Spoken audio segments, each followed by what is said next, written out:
All right, so guys, welcome to Top Light Media. My name is Daniel, and this is Top Light Sports. Arsenal played against Newcastle yesterday. A lot of people are talking. Arsenal fans are angry. Like, it's crazy. I don't know why they thought they are going to qualify, especially when they were down 2-0 in the first leg. They lost 2-0 at away also, making the aggregate 4-0 in favor of Newcastle.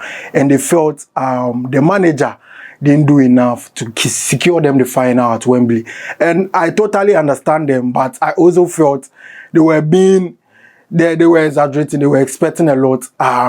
Deep down, they know they couldn't qualify against Newcastle. If you look at the squad Newcastle is having alone, the front three of Newcastle, yesterday they played Murphy, Isaac, and Anthony Gordon. Those front three, I think, are better than Arsenal's front three in the sense of Trossard, Martinelli, and their striker who can score, that's Kai Havertz. And I feel, if you look at Arsenal's front three, look at Newcastle's front three. Newcastle's front three possesses more threats than Arsenal's front three. Yes, so I don't know why they were expecting to qualify. Even if you look at their midfield, just look at Sandro Tonali and look at Bruno Guimaraes. Those two players they are informed, they are playing good football than Odegaard and Partey this season. If you look at Trippier, for instance, that guy, I don't know who got him angry. During the first game, he came like he was fighting. The full strength, like bullying players. I don't know what he had against Trossard and the like Martinelli and the rest. Yes, he was just bullying them. He goes for tackle that are not even his. Like, he goes to the defense. Kelly, that young boy from playing the left back for Arsenal, yes.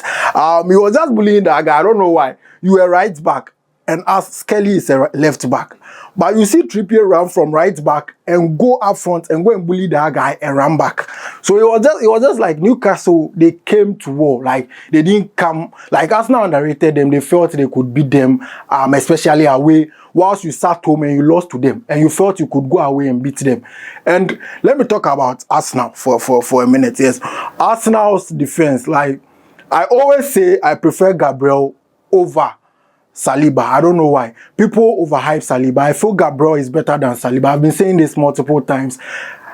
Saliba, when he's in front of a striker, he can do one-on-ones. He's very good at one-on-ones. When he's in front, like when the striker is facing him, he can get the tackle, he can take the ball. He's very good at that. But when it's a 50-50 duel, when it's a 50-50 match, like it's a true ball and he has to chase for the ball, he has to put the striker off balance. I think he struggles with that, Saliba. He struggles with that a lot. Yes, a lot of times he tends to fail to that. You just look at last week's match. That was Man City. They won 5-1.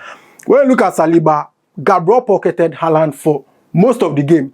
The chance Haaland got and scored a goal, it was against Saliba. Yes, Saliba was marking Haaland and he failed on that 50-50 match, and Haaland headed the ball into the net. With Saliba, I feel he can't defend against strikers who move a lot, especially. Yes, Isaac showed that and he exploited Arsenal's high line. Yes, I felt Arteta should have noticed that and he should have made Gabriel Magalhaes mark Alexander Isak, because he's very good at that. He's very good. That player is under the radar. People are not rating him. They are just rating Saliba over him. I feel he most at times, he is the person doing the job for Arsenal at the defense. Yes. So Gabriel, I felt, wasn't that good, but also wasn't that biased. But Saliba failed Arsenal's defense a lot. And let's look at their second goal. Their second goal, I felt their goalkeeper, yes, he didn't do well there, David Raya. He saw Declan Rice was being marked. Yes, as I said earlier, the way Newcastle came to the game, they came with like a soldier mentality. They came to like fight. When you see them, they press very high. Guimaraes and Tonali, they press very high. They don't let the Arsenal midfield and the defense rest at all. Yeah, so the goalkeeper made a mistake and they pressed high on Declan Rice, yes. So they got the ball and they just 1-2, then they scored from Anthony Gordon. I felt that's also lying on the defense of Arsenal and the goalkeeper. They were not in the game, and that's also losing them the match as well. Okay, so let's talk about Newcastle's midfield especially. They made the game easier for them to win the match. So if you look at Tonali, I don't know what the players drink for Newcastle. Tonali ran through the game like The first 45 minutes, the midfield was for Tonali.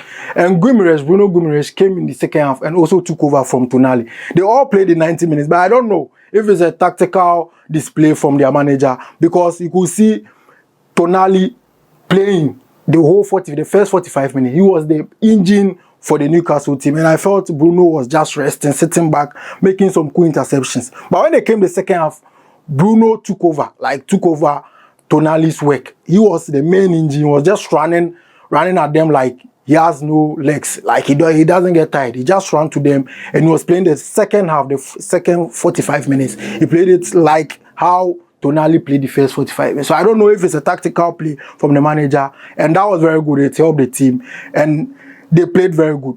If you look at their defense also, like, they have 6 foot players, over 6 foot players, and you want to cross the ball to Kai Havertz, who is less than 6 foot.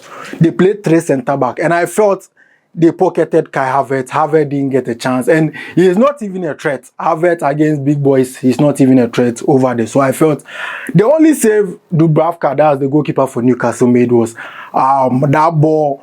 They had that he did the quick reflexive save that he did here. So I felt that was the only chance Arsenal had. Let me know what you think about it in the comment section. But before I go, don't forget Real Madrid also won 3-2 last minute. A 20-year-old came into the game and just made it happen for them, 3-2, and they headed to the semis final. Yeah. So congratulations if you're a Madrid fan, you'll be happy, especially. Yeah. So this is all for you guys.